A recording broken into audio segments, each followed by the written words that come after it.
ये आकाशवाणी रायपुर है। प्रादेशिक समाचार बुलेटिन के साथ मैं निशा नैयर।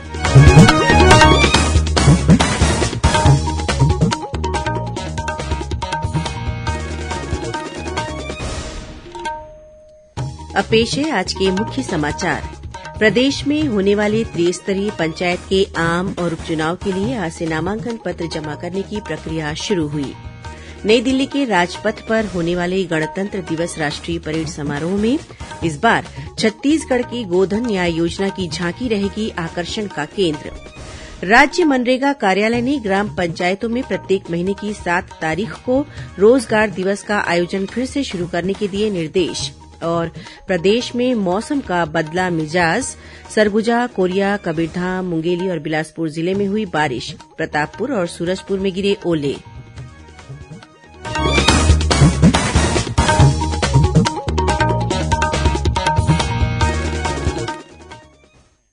अब समाचार विस्तार से। प्रदेश में होने वाले त्रिस्तरीय पंचायत के आम और उपचुनाव के तहत आज से नामांकन की प्रक्रिया शुरू हुई, जो 3 जनवरी तक चलेगी। नामांकन पत्रों की जांच 4 जनवरी को की जाएगी। वहीं 6 जनवरी तक नाम वापस लिए जा सकेंगे। जरूरी होने पर 20 जनवरी को मतदान कराया जाएगा। यह मतदान सुबह 7 बजे से शुरू होकर दोपहर 3 बजे तक चलेगा और मतदान के तत्काल बाद मतदान केंद्रों पर ही मतगणना शुरू हो जाएगी। पंच, सरपंच और जनपद सदस्य के पदों के लिए चुनाव परिणामों की घोषणा 22 जनवरी को होगी। वहीं जिला पंचायत सदस्य के चुनाव परिणाम 24 जनवरी को घोषित किए जाएंगे। त्रिस्तरीय पंचायत चुनाव गैर दलीय आधार पर होगा, जिसमें मतपत्र के माध्यम से वोट डाले जाएंगे। इस बीच पंचायत चुनाव की तैयारियों के लिए रायपुर के निर्वाचन भवन में रिटर्निंग अधिकारियों और सहायक रिटर्निंग अधिकारियों को प्रशिक्षण दिया गया। प्रशिक्षण में बताया गया कि चुनाव में पंच को छोड़कर सभी पदों के लिए ओनो सॉफ्टवेयर के माध्यम से नाम निर्देशन पत्र दाखिल किए जाएंगे। नई दिल्ली के राजपथ पर गणतंत्र दिवस राष्ट्रीय परेड के लिए इस बार छत्तीसगढ़ की गोधन न्याय योजना की झांकी आकर्षण का केंद्र रहेगी। रक्षा मंत्रालय की उच्चस्तरीय विशेषज्ञ समिति ने प्रदेश की गोधन न्याय योजना पर बनी झांकी को हरी झंडी दे दी है। इस संबंध में जनसंपर्क आयुक्त दीपांशु काबरा ने बताया कि विशेषज्ञ समिति ने आजादी के 75 वर्ष पूर्ण होने पर बनाई गई थीम इंडिया @75 न्यू आइडिया के तहत इसका चयन किया गया है। उन्होंने बताया कि देश के सभी राज्यों में से केवल 12 राज्यों को ही इस बार राजपथ पर अपने राज्य की झांकी के प्रदर्शन का अवसर मिला है। उन्होंने बताया कि प्रदेश की झांकी में ग्रामीण संसाधनों के उपयोग के पारंपरिक ज्ञान और वैज्ञानिक दृष्टिकोण के समन्वय से एक साथ अनेक वैश्विक चिंताओं के समाधानों के लिए विकल्प प्रस्तुत करेगी। राज्य मनरेगा कार्यालय ने प्रदेश की ग्राम पंचायतों में प्रत्येक महीने रोजगार दिवस का आयोजन फिर से शुरू करने सभी कलेक्टरों को परिपत्र जारी किया है। मनरेगा आयुक्त मोहम्मद कैसर अब्दुल हक ने पत्र में प्रत्येक महीने की 7 तारीख को रोजगार दिवस आयोजित करने के निर्देश दिए हैं। इस संबंध में और अधिक जानकारी के लिए परिपत्र मनरेगा की वेबसाइट से डाउनलोड किए जा सकते हैं। प्रधानमंत्री नरेंद्र मोदी नए वर्ष की शुरुआत में विद्यार्थियों के साथ परीक्षा पे चर्चा करेंगे। प्रधानमंत्री इस कार्यक्रम में परीक्षा को लेकर बच्चों का तनाव दूर करने का प्रयास करते हैं। कार्यक्रम के लिए आज से पंजीकरण शुरू हो गया है, जो 20 जनवरी तक चलेगा। 15 से 18 वर्ष के बच्चों के लिए कोविड टीकाकरण अगले महीने की 3 तारीख से शुरू होगा। इन्हें केवल कोवैक्सीन टीका ही लगाया जाएगा।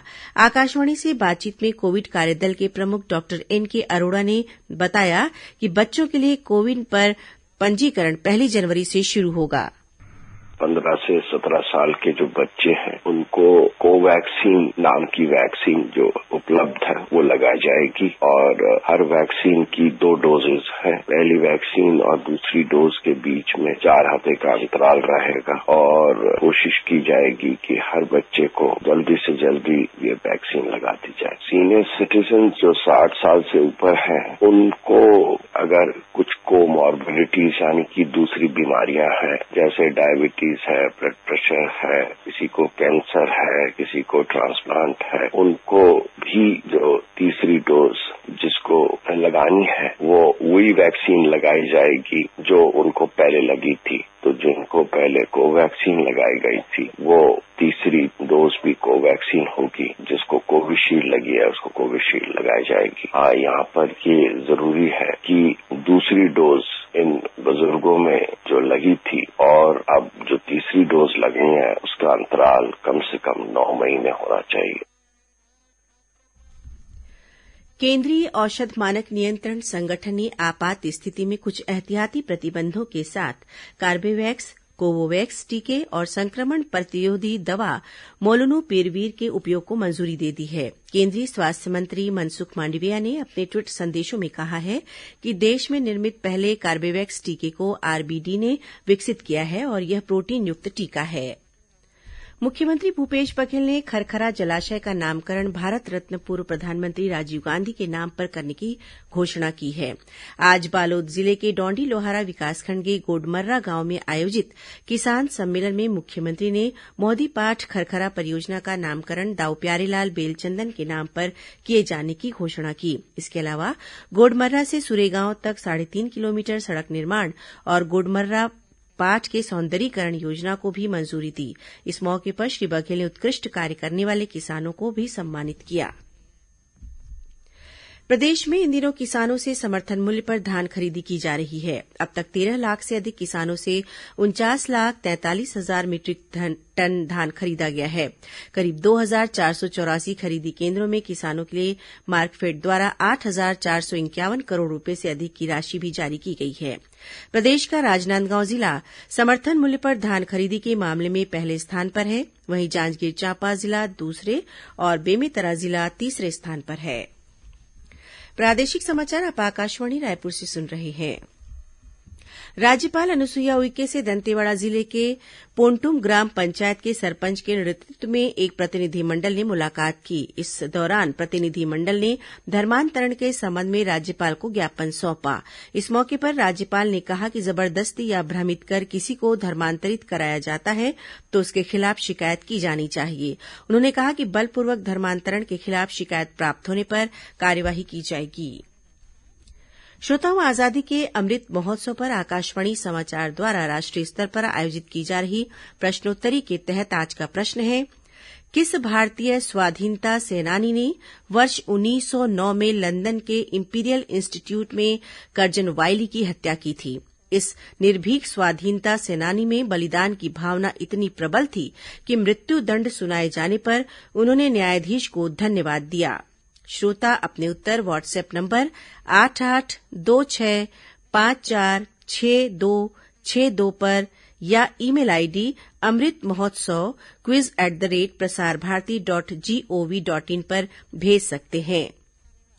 इस प्रतियोगिता के लिए एक भाग्यशाली प्रतिभागी को विजेता चुना जाएगा और कल के समाचार प्रभात में उनके नाम की घोषणा की जाएगी। विजेता को ई प्रमाण पत्र और सांकेतिक पुरस्कार दिया जाएगा।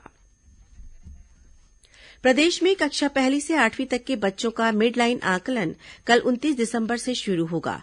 राज्य शैक्षिक अनुसंधान और प्रशिक्षण परिषद ने हिन्दी माध्यम स्कूलों के साथ ही स्वामी आत्मानंद अंग्रेजी माध्यम स्कूलों के लिए भी समय सारिणी और दिशा निर्देश सभी जिला शिक्षा अधिकारियों को जारी कर दिए हैं।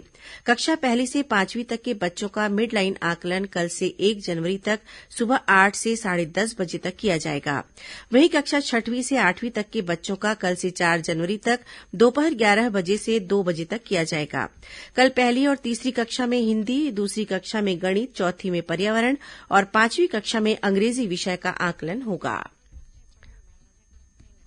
राजधानी रायपुर में इन दिनों एकलव्य आदर्श आवासीय विद्यालयों की 3 दिवसीय राज्य स्तरीय क्रीड़ा, बौद्धिक और सांस्कृतिक प्रतियोगिता का आयोजन किया जा रहा है। इस प्रतियोगिता में 24 जिलों के 1400 से अधिक खिलाड़ी भाग ले रहे हैं।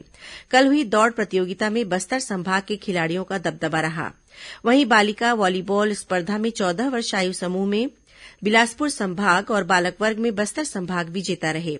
3 दिवसीय इस प्रतियोगिता का कल समापन होगा। इधर 2 दिवसीय 12वीं राज्य स्तरीय नेटबॉल स्पर्धा आज से जांजगीर चांपा जिले में शुरू हुई। शुभारंभ मैच में भिलाई स्टील प्लांट ने भाटापारा को हरा दिया। प्रतियोगिता में बालक और बालिका वर्ग में 300 खिलाड़ी भाग ले रहे हैं। उधर मुंगेली जिले में आयोजित राज्य स्तरीय शतरंज स्पर्धा का समापन हो गया। 3 दिवसीय इस स्पर्धा में दुर्ग के एस धनंजय ने 8 अंक प्राप्त कर पहला स्थान प्राप्त किया है। वहीं वंश अग्रवाल ने दूसरा और विनोद शर्मा को तीसरा स्थान मिला।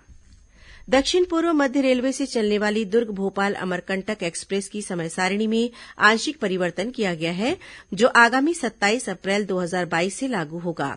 नई समय सारिणी के अनुसार दुर्ग भोपाल अमरकंटक एक्सप्रेस जबलपुर रेलमंडल के 4 स्टेशनों कटनी साउथ, सिहोरा, जबलपुर और श्रीधाम पर वर्तमान समय से 15 मिनट पहले पहुंचेगी और तय किए गए समय के अनुसार रवाना होगी।